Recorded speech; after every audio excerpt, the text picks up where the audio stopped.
If you are over 60 years old, an immigrant, a green card holder, or someone who was not born, a United States citizen, a completely new banking report rule is coming in 2026 that could turn your entire financial life upside down. And I want to be very clear with you right from the start. This is not just another small regulatory update that you can ignore.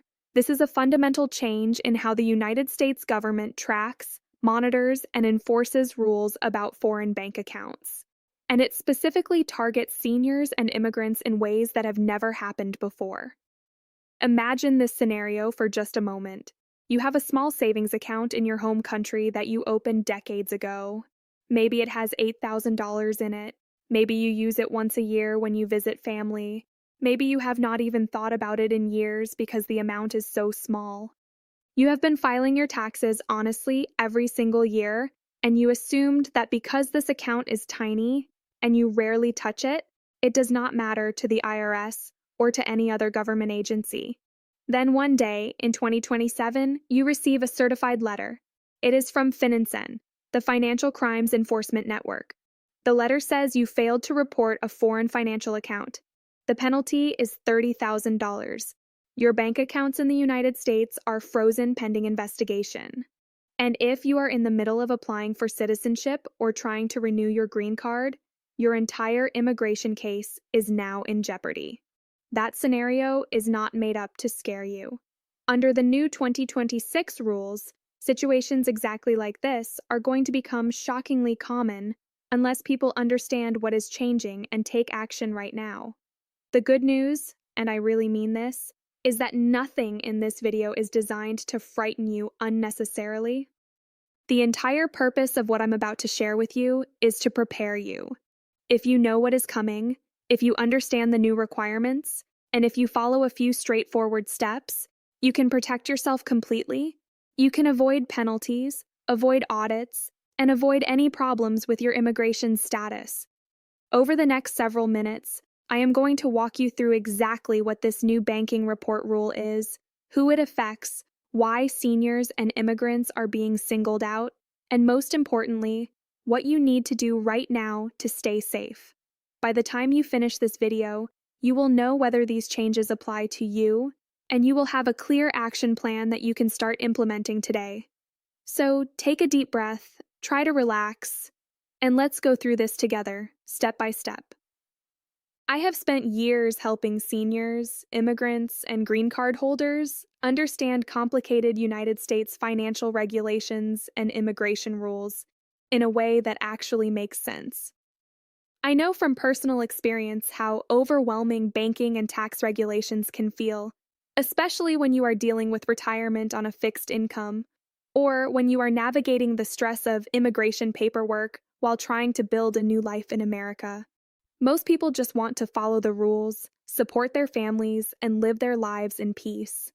But when the government suddenly changes something important without making it clear or easy to understand, it creates confusion, fear, and sometimes terrible consequences for honest people who never intended to do anything wrong. That is exactly why I am here.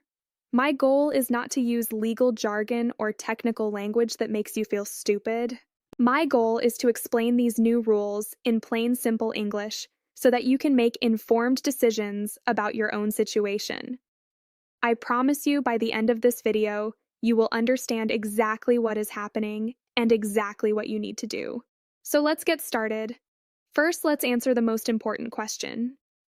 What exactly is this new banking report rule? Starting with the 2026 calendar year, which means the reports you will file in early 2027, FinCEN and the IRS are jointly launching what they are calling the Enhanced Foreign Account Mandatory Reporting System. This is a dramatic expansion of existing foreign bank account reporting requirements, and it introduces several changes that will affect millions of people who have never had to worry about these rules before. Here are the main changes you need to understand. Number 1. The reporting threshold for foreign bank accounts is being dramatically lowered. And this lower threshold applies specifically to two groups of people: seniors over the age of 60 and anyone who was not born a United States citizen.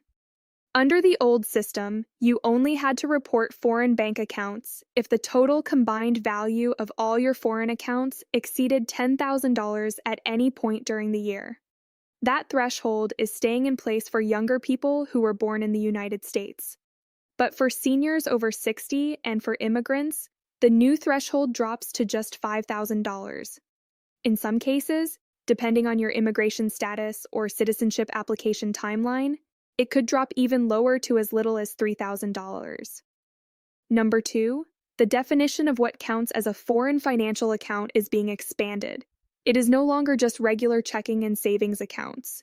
The new rules also include foreign retirement accounts, foreign pension funds, life insurance policies with cash value, prepaid debit cards issued by foreign banks, digital wallets held with foreign financial institutions, and even partial ownership interests in foreign properties or businesses if those interests generate any kind of financial return. In simple terms, if you have any money, any asset, or any financial connection outside the United States, and if it has any value at all, it probably needs to be reported under the new system. Number 3, and this is perhaps the most significant change, FinCEN, the IRS, and USCIS are now implementing complete real-time data sharing. What does that mean in practical terms? It means that every piece of financial information you report to the IRS will be automatically cross-checked against records from the Financial Crimes Enforcement Network, and all of that information will be immediately accessible to United States Citizenship and Immigration Services.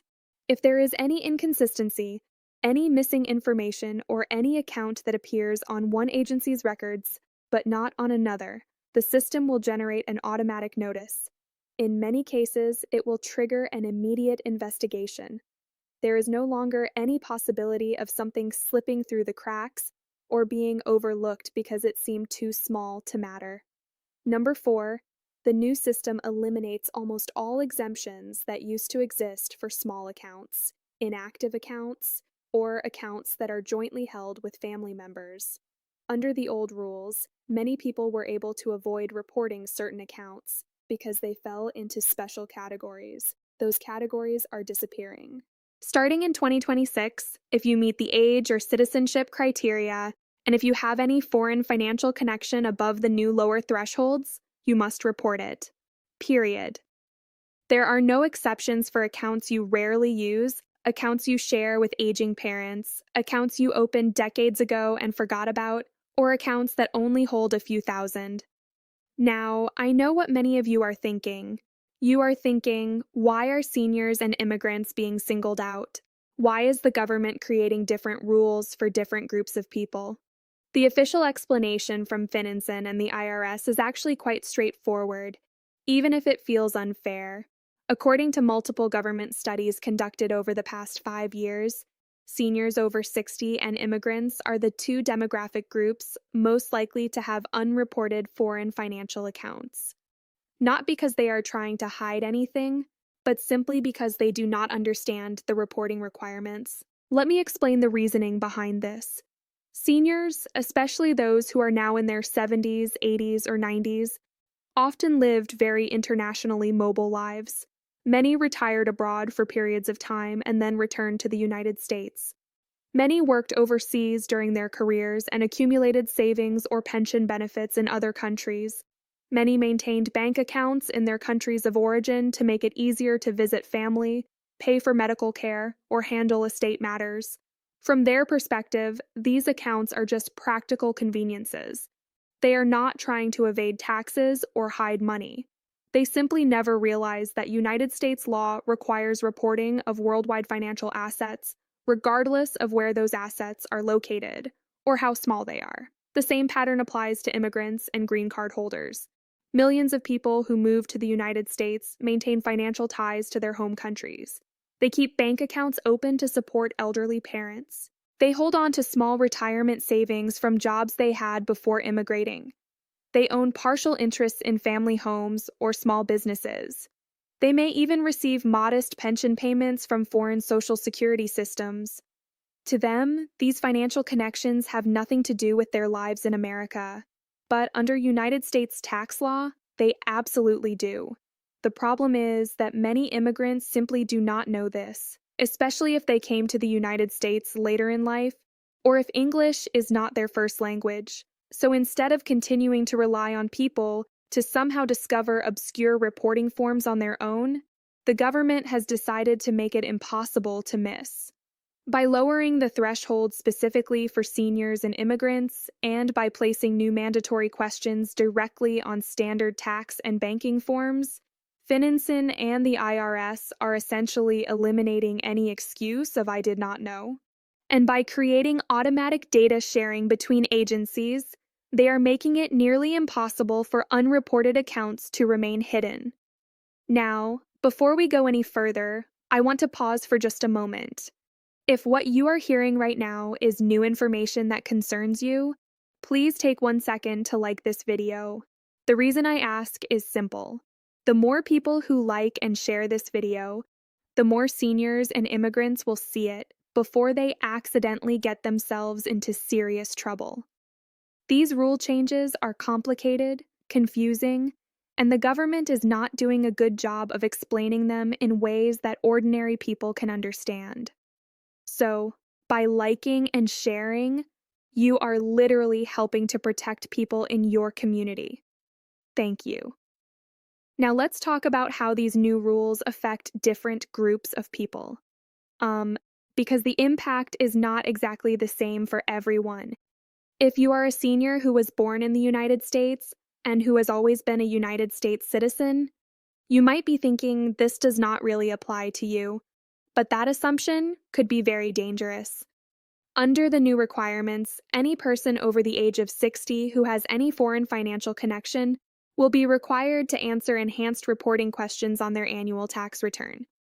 If you receive even a small pension from another country, if you have a bank account overseas, if you own any part of foreign property or investments, or if you maintain any foreign financial account for any reason, you will now be required to disclose that information in much greater detail than ever before.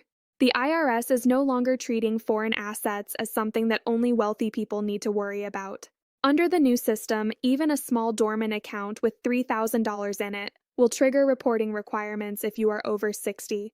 Even an account that you only use once a year when you visit family abroad will count. Even accounts that are jointly held with siblings or aging parents will need to be reported if you have any access to them or any signature authority over them. The assumption built into the new system is that if any foreign financial connection exists, it must be reported properly, completely, and in detail. For green card holders, the situation is significantly more serious. As a lawful permanent resident, you are already required to follow the same tax and financial reporting rules as United States citizens. That has always been true. But what makes the 2026 changes especially critical for green card holders is the direct connection between financial compliance and immigration status. When you apply for United States citizenship, USCIS conducts a thorough review of your tax history as part of what is called the Good Moral Character requirement. Under the new enhanced data sharing system, USCIS will have immediate automatic access to all of your IRS and FinCEN records. This means that immigration officers will be able to see whether you correctly answered the foreign account questions on your tax returns. They will be able to see whether you filed all required foreign account reports. They will be able to compare the information you provided on different forms and identify any inconsistencies, any missing details, or any accounts that were not properly disclosed. And here is the critical point. Even if your failure to report was completely unintentional, even if you simply did not understand the rules, that mistake can still create serious problems during your citizenship application. It does not necessarily mean your application will be denied, but it absolutely can trigger delays, additional questioning, requests for more documentation, and in some cases, referrals for further investigation.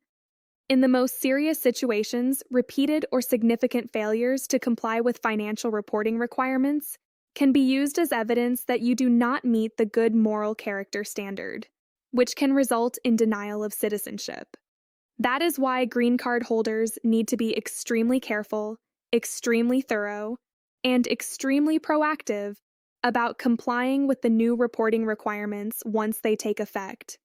If you are a naturalized citizen, you might assume that because you are now fully American, these special rules no longer apply to you. Unfortunately, that assumption is incorrect. The new regulations specifically include naturalized citizens in the enhanced reporting group. The reasoning is straightforward. People who were not born in the United States are statistically far more likely to maintain ongoing financial relationships with other countries even many years or even decades after becoming United States citizens. So even though you have exactly the same legal rights and responsibilities as any other American citizen, you will still be subject to the lower reporting thresholds and the enhanced monitoring that applies to immigrants. And finally, for those who are in the United States on work visas, student visas, or other temporary immigration statuses, these rules can matter just as much.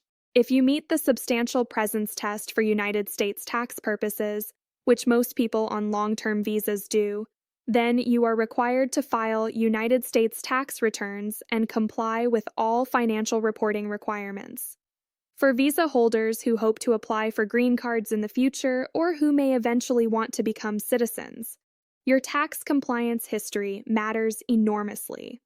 Problems with IRS or FinCEN reporting can complicate visa renewals, can create issues during adjustment of status applications, and can even be used as grounds for denial of immigration benefits. So to summarize this section, the new 2026 banking report rules reach far beyond just retirees. They touch almost anyone who has lived, worked, or maintained family connections across more than one country. And the consequences of failing to comply can range from significant financial penalties all the way to serious immigration problems. So now we come to the most important question. What should you actually do to protect yourself? Instead of worrying or feeling overwhelmed, the smartest thing you can do is take a few practical steps right now, today, before these new rules take effect. I am going to give you a clear step-by-step action plan that will keep you safe. Step number 1, immediately create a complete inventory of every foreign financial connection you have. And I mean everything. Sit down with a piece of paper or open a document on your computer and make a detailed list. Write down every foreign bank account, no matter how small. Include accounts that are mostly empty or that you have not used in years. Write down any foreign retirement accounts or pension funds, even if you are not currently receiving payments from them. List any life insurance policies issued by foreign companies that have cash value. Include any ownership interests in foreign property, even if you only own a small percentage, and even if the property does not generate rental income. Write down any foreign investment accounts, brokerage accounts, or business interests.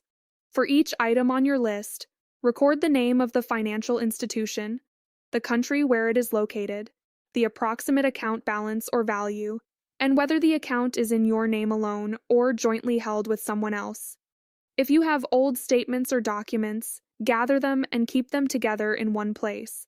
Many people get into terrible trouble simply because they never took the time to organize this basic information.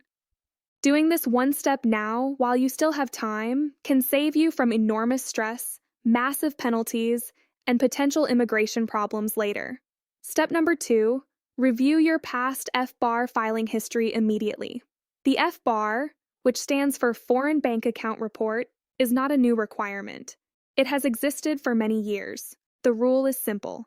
If the total combined value of all your foreign financial accounts exceeds $10,000 at any point during the calendar year, you are required to file an FBAR electronically with FinCEN by April 15th of the following year. This requirement applies even if each individual account is small. For example, if you have 3 foreign accounts with $4,000 in each one, the total is $12,000, which means you must file an FBAR. Here's the problem. Millions of seniors and immigrants have never filed FBARs because they simply did not know the requirement existed. If you are realizing right now that you should have been filing FBARs for the past several years but did not, do not panic, but also do not ignore it. The IRS and FinCEN offer what are called streamlined filing procedures that allow people to come into compliance with reduced penalties. If they can demonstrate that their failure to file was not willful or intentional, the absolute worst thing you can do is realize you have a problem and then do nothing, hoping it will somehow go away. It will not go away. And under the new 2026 system with automatic data sharing and lower thresholds, unreported accounts are going to be discovered. Taking action now to voluntarily correct past mistakes is infinitely better than waiting for the government to find the problem first. Step number 3, begin preparing for the new 2026 reporting requirements right now.